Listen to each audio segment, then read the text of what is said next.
to Catholic Conversations. As always, I'm your host, Joelle Zarnowski, and this week I'm joined by Emily Long, who is an employee here at the diocese in a couple of different offices, and Danielle Landers.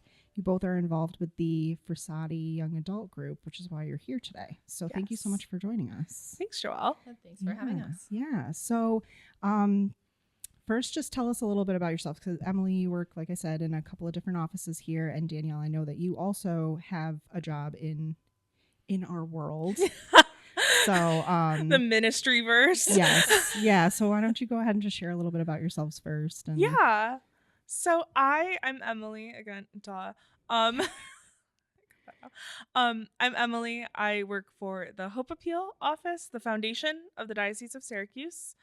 I also am our circulation coordinator for the Catholic Sun newspaper. So I make sure everyone gets their papers and all that. And I'm originally from Lafayette, and I go to Church of the Nativity out there. Great, with Father Walker, who we just had on recently. I just saw him last night, so I was great. so excited that we were coming on this. Yeah, he's amazing. Really enjoy him. So, and Danielle, what about you? Hi, my name is Danielle. I have worked within the Diocese of Syracuse for the last 3 years, most recently as the religion teacher for the 11th grade at Christian Brothers Academy. And I am not a native of Syracuse. I'm originally from Connecticut, but my husband and I did just register to be parishioners at Holy Cross in DeWitt. Great, with Father Kurgan. Yes. That's awesome. All right, so we're going to talk a little bit about the Frassati Young Adult Group. So before we start talking about the group itself, can we talk a little about its namesake? So this is Blessed Pier Giorgio Frassati. Hopefully I pronounced that right. You did. And he's going to be canonized, right? Canonized? Mm-hmm. Yes, later this year. Yeah. So, if you could talk to us a little bit about him.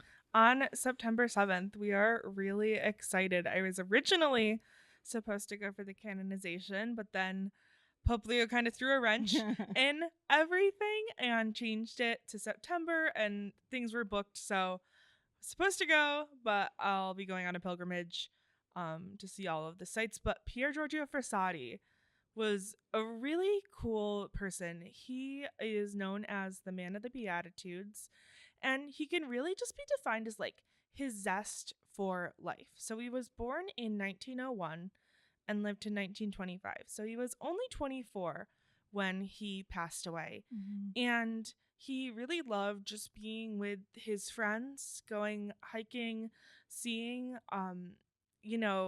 God in the outdoors and in the mountains.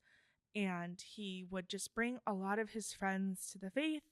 They would sometimes pray a rosary on the way to go hiking. Or there's a story of one time they were in a pool hall and he bet the guy he was playing against if he won, he'd have to come to mass with him. And of course, Pier Giorgio won. But he's also really defined by his love of the poor. So his family was pretty wealthy, and Pier Giorgio lived in Turin, which is in northern Italy, and it has a sizable homeless or poor population back then. And so he would there's a couple of stories where people came to knock on the door, and it was a boy his age who didn't have a coat, so he just gave him the coat he was wearing or the shoes on his feet. At one point, I believe when he graduated from high school, his father said, "I'll give you a car or a large sum of money." And he chose the money so he could give it away to the poor, and would buy them if they needed medicine, really whatever they needed. And when he passed away from polio at 24, all of the city's poor lined the streets. And his family had really like no clue the extent. They knew he was very charitable, but the extent of his charity. So he's just defined by the Beatitudes and all those characteristics that Jesus describes during the Sermon on the Mount. Yeah. So, what about him was like the reason that you chose him as I can't talk today. Why was he chosen to be the namesake for your group? So this is a group that actually has somewhat national Tizer, other Frassati groups Okay. in the country. And I believe a lot of it has to do with how much Pier Giorgio desired fellowship Okay. among his peers. Like Emily mentioned, going on hikes, going to the pool hall, going to mass together, that fellowship aspect of Pier Giorgio's life was really important. He wanted his friends to know that this walk towards heaven was not one that they were doing alone, Mhm. and that it was one that they could do as young people, that it wasn't something reserved for their parents or their parents' parents. It wasn't something that was reserved for people who lived within the confines of a monastery or a convent. This was something that him and his friends could do at the top of a mountain. It was something that him and his friends could do on the streets outside their homes. So that lifestyle of Pier Giorgio is really what became the model for the Frassati young adult group, which is how it became named after him. That's awesome. So can you tell us a little bit about what your group does, like maybe activities that you guys plan and participate in and kind of what that looks like? Sure. So, as I mentioned, this model of the Frassati young adult group is based on 4 pillars. So, catechesis, spirituality, service, and social, all things that were very important to Pier Giorgio. So, we kind of rotate every week among those 4 pillars, making sure that every month we cover something within those 4 realms. And then we always have one outdoor event to pay homage to Pier Giorgio's love of the outdoors, his love of hiking. We've gone on many hikes. So trying to keep really Pier Giorgio's spirituality at the core of our meetings and our time together. Yeah. You want to add anything to that? Yeah, so I guess I can explain on our catechesis nights and spirituality nights, we really try to deepen our faith, whether it's through doing a Lectio Divina, which is like a divine reading. It's a method of reading the Bible and really dissecting it and thinking about what is speaking to you and what the Lord is trying to say to you, or working on a meditative prayer exercise, or educating ourselves about different aspects of the church.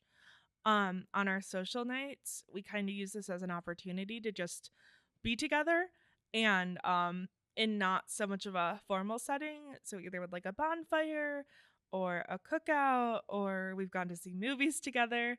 Really like just an opportunity to hang out and get together. And then on our service nights, we have over the past probably like 2 years now, we've been making sandwiches once a month for the Assumption Food Pantry. Nice. And we've kept track of how many sandwiches we've made.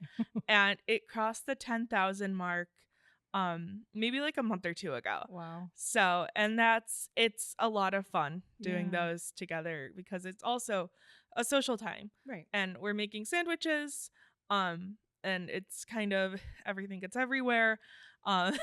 Becomes a mess, but it's a lot of fun. Yeah. Oh, that's great.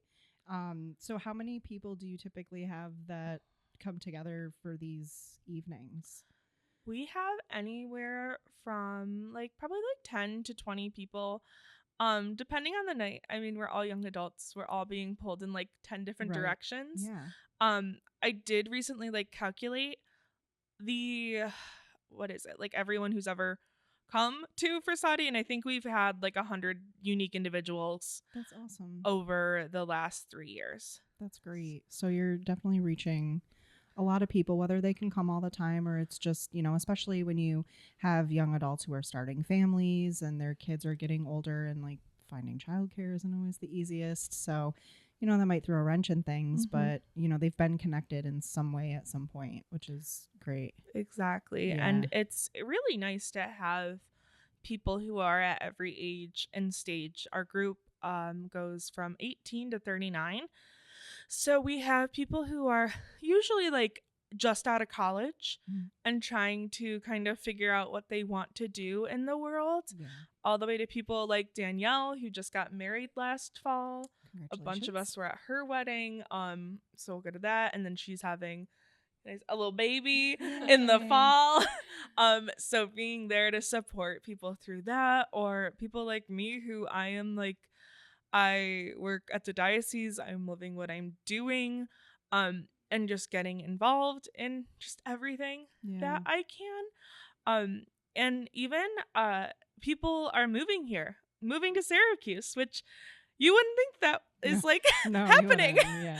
We just had a friend move here from not Pennsylvania. A couple people have moved from Pennsylvania. We have one from Southern California. Yeah, one who just came from Southern California. Okay. And everyone's really just looking for like a young adult Catholic fellowship, and so people are from all over. It's fantastic. Yeah, that's great. So I think that as young adults, I'm still in that category for a couple more years. It's kind of difficult to be a young adult in this world, especially a young adult Catholic. I think that kind of what you were saying with Pier Giorgio, this idea that like, it's meant for people that are older. And there are a lot of things in our churches that focus on either the older generations, or they focus on like the really, really little ones, like our faith formation and youth ministry and everything. So then us young adults are kind of in this like limbo stage of like, all right, what do we do? Yeah. And so a lot of people have taken the initiative to be like, all right, we're going to have this group, like the Fasati group. There are other young adult groups throughout the diocese that they're doing things. But so for you guys, like your experience, like what is it like for you to be a young adult Catholic in today's world? There's a lot of different ways to answer that question. I mean, the first and foremost thing that comes to my mind is I just love it because I love the reason I'm Catholic, which is for Jesus. And I think what's really important about the young adult groups that are forming within the diocese and throughout the world is really just this reminder that we're not alone. Again, like Pier Giorgio really wanted his friends to know that they weren't on this journey towards heaven by themselves. Yeah. And I remember in college someone talking about like friendships and getting to know people. And I remember back in college, people informed me, it's a very selfish time in your life. You're focused on your career, you're focused on your degree, you're focused on what's going to happen when you get out of college. And so it can be a very self-centered time in your life. And what is really important about being grounded to your faith is it's this reminder that there is so much more outside of yourself. Yeah. And so as a young adult, you can get very focused on, well, what's my next move? What's my next move? What's my next transition? What's my next step that I'm going to take? And so being a Catholic young adult allows you to remember that it's God's next move. And it takes a lot of the pressure off being just a young adult. Yeah. And then being able to do this journey alongside other Catholic young adults makes it so much more fulfilling. Yeah. I couldn't have said it better myself. What about you? I think being Catholic really offers me a sense of peace. The world is, crazy today. There's so much going on, and if you watch the news all the time, you're going to be overwhelmed. Mm-hmm. And when I was in college, I really was excited to take on my faith as my own. Yeah. But I went to a school that was not religious in any sense. Yeah. And I didn't find that many Catholics or Christians there. Eventually I did and joined a Bible study, and I found a lot of good friends through there. Yeah. But I really found a lot of peace going to church on Sunday nights at 7 in the town over from our college. And I say there's no better way to get away the Sunday scaries than with Jesus. Because what are you doing on a Sunday night? You're stressing about homework the week ahead, and I'd just go to church and I'd feel so much more at peace. And so going to church, going to adoration, doing my weekly holy hour, it gives you, like Danielle said, something outside of yourself, and that I am focusing on my career and my life and what I want it to look like and what I want to do. But I also have Jesus with me. And in the words of Pier Giorgio Frassati, This is one of my favorite quotes from him. It's Jesus is with me. I have nothing to fear. That's perfect. Love that. So before we wrap up, if we have any young adults out there that are listening and they're like, oh, this sounds like a really good time, I want to do that. Can you tell us how young adults can get involved? Where do you meet? What days do you meet maybe? How do they get in touch with your group to get more information? And maybe like one thing that you would say of like why they should come. I'll start with the logistics. So Perfect. We meet Wednesday evenings at 7 p.m. In the basement of St. Rose of Lima Church in North Syracuse. Perfect. If you want information on what we are doing those evenings, definitely follow our Instagram, which is run by the beautiful Emily over here. I try. And, that is at Syracuse Frassati Fellowship, correct? Yes.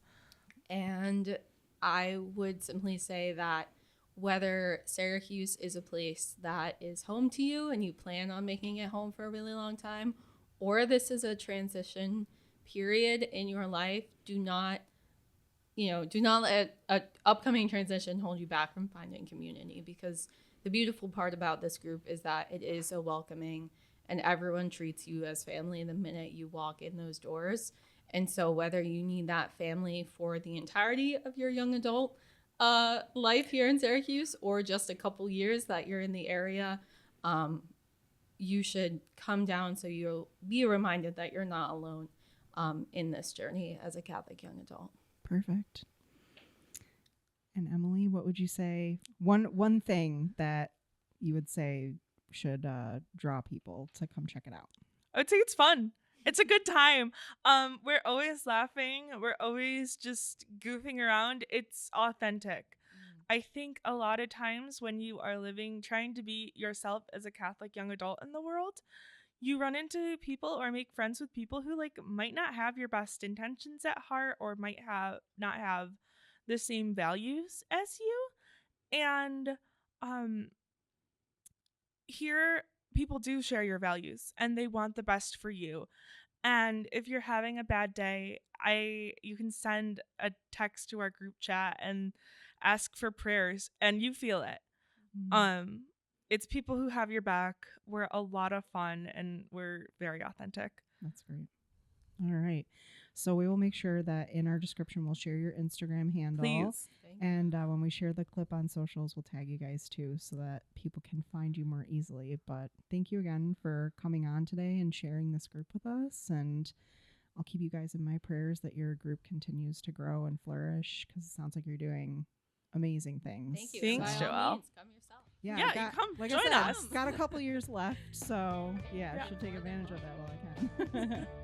All right, and thanks to our listeners. We will see you next week.